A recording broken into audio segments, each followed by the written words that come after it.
부분 속에서 데살로니가 교회 성도들에게 권면한 내용인데, 이 권면은 단순한 이렇게 해야 된다 이게 아니라 예수 그리스도의 이름으로 강한 어조로 권면을 했으므로 이 권면이 곧 주의 명령이다 하는 것을 우리 알아야만 됩니다. 그러면 어떤 문제를 권면하냐, 한마디로 말해서 분별력이 없고 게으른 자들, 그리고 그가 가르친 것을 행하지 않는 자들과 더 이상 사귀지 말라 이거예요.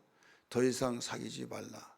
그러면 두문불출하고 등 돌리고 살으라 그 말이 아니라, 사귄다는 것은 마음과 생각을 하나 되어서 서로 가까이 하는 그 교제의 삶을 가리키고 있죠. 사귄다는 것은 우리는 사회생활에서 같이 이야기하고 인사하고 살지만은 사귀는 자가 있고 그냥 우리가 인사 정도 하고 지내는 사람이 있어요. 여기서 사귀지 말라 하는 것은 마음과 생각을 한 마음으로 섞지 말아라 이거예요. 왜 그런가 하면 그 영향을 받으면 같이 망한다. 또 망할 뿐만 아니라 같이 어려움을 당한다.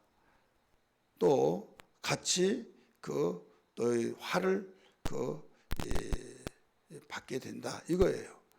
예수님은 우리에게 화를 받지 않고 저주에서 축복으로 또 건강하게 하기 위해서 세상 당신이 만들었으니까 모든 게 당신의 것이잖아요. 그럼에도 불구하고 가난하게 사셨고, 영광을 받아야 할 분이 저주를 받으셨고, 또 아무런 해를 받지 아니하실 분이 채찍으로 맞아 피 흘려 주셔서 물 한 방울 피 한 방울 남김없이 다 쏟아 주셨고, 그 이유들이 뭡니까?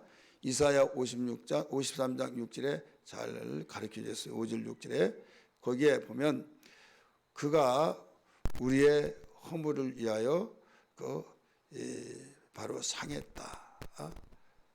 죄악을 위해서 상해 주셨고, 허물을 위해서 우리에게 모든 것을 감당하셨고, 또 채찍의 맞음으로 낳아 주셨다. 고린도후서 8장 7절의 말씀 보면 거기에 그가 가난하게 된 것은 우리를 부유케 하기 위함이다. 그가 징계를 받은 것은 우리에게 평화를 위한 것이다 이거예요. 이런 부모가 자식을 위해서, 자식의 평안을 위해서, 행복을 위해서, 또 가르치기 위해서 이 자식이 더 잘 되기 위해서 힘쓰고 애쓰고 열심히 고생을 하잖아요. 고생했을 때 내가 고생한 것은 너를 위한 것이다 이런 말을 해주잖아요. 예수님이 그런 말씀을 하셨어요. 그러니까 바란 듯이 부모님을 위해서라도 내가 공부를 열심히 하겠다 이런 마음, 부모님이 그렇게 원하니까 내가 부모님이 그렇게 바라시는 대로 내가 비전을 가지고 열심히 살아야겠다 이런 마음이 아름다운 마음이지 않습니까?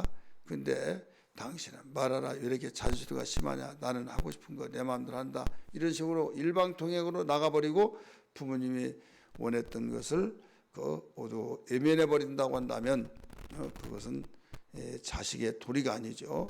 그렇다고 해서 내 꿈도 포기하고 부모님이 원한 대로 가라 그 말이 아니라, 부모님이 원한 것은 비전을 가지되 네가 원했던 걸 가지라 이거죠. 하지만은 죄된 비전이냐 아니면 선한 비전이냐 이것을 분별해서 가르쳐 주는 거예요. 왜 그런가 하면 죄의 삭은 뭡니까? 사망이죠. 그런데 의의 것은 평강을 이룬다 이거죠. 자식이 잘 되려고 한다면 평강을 한 것을 원하잖아요. 오늘 바울이 주님의 가슴을 가지고 주님의 마음을 가지고 그런 권면을 했어요. 근데 이 권면이라고 하니까 권면은 들어도 되고 안 들어도 되고 이렇게 생각하기가 쉽잖아요. 근데 그 권면은 강한 어조로 권면을 했어요. 근데 이 권면이 주님의 명령이란 걸 알아야 된다 이거죠. 우리 6절 말씀 보세요. 형제들아 우리 주 예수 그리스도의 이름으로 너희를 뭐라고 그랬어요? 명하노니. 명한다고 그랬어요. 그 다음에 12절 보세요. 이런 자들에게서 우리가 명하고 주 예수 그리스도 안에서 권하기를 종용히 일하며 자기 양식을 먹으라 했느라. 명령은 명령이지만은 권했고 권면을 했지만은 명령이다 이거예요. 그러니까 단순한 그냥 이 윗사람이 아랫사람에게 권면하듯이 그렇게 받아들이지 말아라. 이건 주님의 명령이다. 이것을 일러주고 있는 거예요. 그렇다면 이미 말씀을 드렸지만은 이 6절에서 12절까지 전체 내용 자체가 어떤 내용으로 한마디로 권면했다고 그랬어요? 여기에 분별력이 없고 게으른 자들, 또 그가 그동안 가르쳤던 것을 행하지 않는 자들, 더 이상은 그들에게 사귀지 말라. 왜? 가르쳐준 것이 있잖아요. 바울이 그동안 가르쳐준데 그 가르쳐준 것을 무시해버리고 막 마음대로 살고, 야 가르쳐준 대로 살면 죽어, 막 무슨 재미냐, 막 이런 식으로 해서 그냥 하는 척하고 우리는 우리가 할 일대로 해, 이런 사람들이 우리가 살다 보면 있어요 없어요? 있죠. 그러면서 답답하게 교과서대로 사냐, 우리가 신이냐 하나님이냐 하고 이런 식으로 생각하면서 주장을 하는 사람이 있어요. 그러면서 하나님 뜻대로 살려고 하면 뭐라고 해요? 여러 가지 말을 하면서 한 세상 살면서 재밌게 살아야지 하면서 왜 그렇게 융통스럽게 사냐, 이런 저런 말로 계속적으로 주장을 하면 거기에 혼란이 오겠어요, 안 오겠어요? 혼란이 오고 이건 아니야 하면서도 마음이 약한 사람은 나도 모르는 사이에 가랑비에 옷 젖듯이 그냥 자기도 모르게 기울어진다 이거죠. 아무리 틀린 말도요, 계속 들으면 그 말이 진짠가 하면서 혼란이 올 경우가 있다 이거죠. 그래서 나중에 일이 터지면 나중에 그때 내가 안 했어야 하는데 이런 생각이 든다 이거죠. 후회는 먼저 오지 않습니다. 나중에 옵니다. 그렇기 때문에 여기에서 이런 사람과는 더 이상 사귀지 말아라. 더 이상 말을 섞고 뜻을 같이 해서 함께 놀지 말아라 이거예요. 여러분, 사귄다는 건 노는 거잖아요. 사귄 것은 가까이 하는 거죠. 그래서 가까이 하지 말아라 이거예요. 가까이 하는 것이 꼭 옷만 가까이 하면 되느냐? 그냥 우리가 생각은 다른데 가지고 가까이 하면 됐지. 하지만은 인간은 보이는 데 치우치기 때문에 보면 또 마음이 기울어진다 이거죠. 그래서 그냥 가볍게 인사 정도 하고 지내면서 저분의 생각은 하나님이 기뻐하신 생각을 하지 않고 산다, 이런 대로 딱 분별하면서 그냥 평상시처럼 생활을 하지만은 이 마음을 열어놓고 깊이 사귀어서 뜻도 마음도 행하고 저 말이 맞아 하면서 동의하면서 사귀지 말아라 이 말이에요. 만약에 등 돌리고 딱 살아버리면 이게 문제가 되죠. 왜 문제가 되냐? 우리가 사랑하라고 했는데 사랑을 하지 않고 등 돌리면 미운 것이죠. 그렇기 때문에 이 내용들을 이해를 잘해야만 됩니다. 사귄다는 것은 어떤 거예요? 마음과 생각을 터놓고 한 마음이 되어져 나가는 삶을 사귄다는 거, 이렇게 말을 해요. 그래서 우리에게는 오직 인간에게는 완벽한 자도 없어요. 그러나 정말 진실하게 살려고 하고 오직 예수 믿는 사람은 하나님의 말씀을 따라 살기 위해서 힘쓰고 그대로 살지 못했으면 애통히 여기면서 회개하면서 하나님 연약합니다. 하나님 뜻대로 살길 원합니다. 또 누가 하나님 뜻대로 살기 위해서 힘쓰고 애쓰려고 하면 나는 그렇게 하지 못했다고 한다면 참 도전받았다 하면서 그런 마음을 가지면 좋은 영향을 받을 수가 있잖아요. 그런데 아유 답답해, 아유 막 하면서 그것이 불쾌하게 왜 들려지면서 그건 잘못했어, 이런 사람하고 사귀어야 그 영향을 내가 받으면 안 된다 이거죠. 우리에게 뭐라고 했어요? 예수님은 너는 세상의 빛이다 이거죠. 빛과 어둠은 하나가 될 수 없다 이거예요. 하나가 될 수 없기 때문에 빛이 비춰지면 어둠이 물러가게 돼 있어요. 근데 하나가 되어진다 그러면 이 빛이 없다는 것을 가르쳐 주는데 너희는 세상의 빛이라고 했잖아요. 그러기 전에 요한복음 8장 12절에 보면 나는 세상의 빛이다. 그런 생명 되신 예수, 빛 되신 예수를 내가 모시고 있으면 나는 또 그 빛이 내 속에 있으니까 나도 빛이다 이거죠. 그래서 빛과 어둠은 여기에서 그 같이 그 함께할 수가 없는 거예요. 빛과 어둠은. 그래서 하나님이 마귀와 함께할 수가 없다 이거죠. 그러므로 하나님이 우리를 이 죄인으로 보시면 우리는 살 수가 없는 거죠. 예, 죄의 삭은 사망이잖아요. 근데 뭘로 보느냐?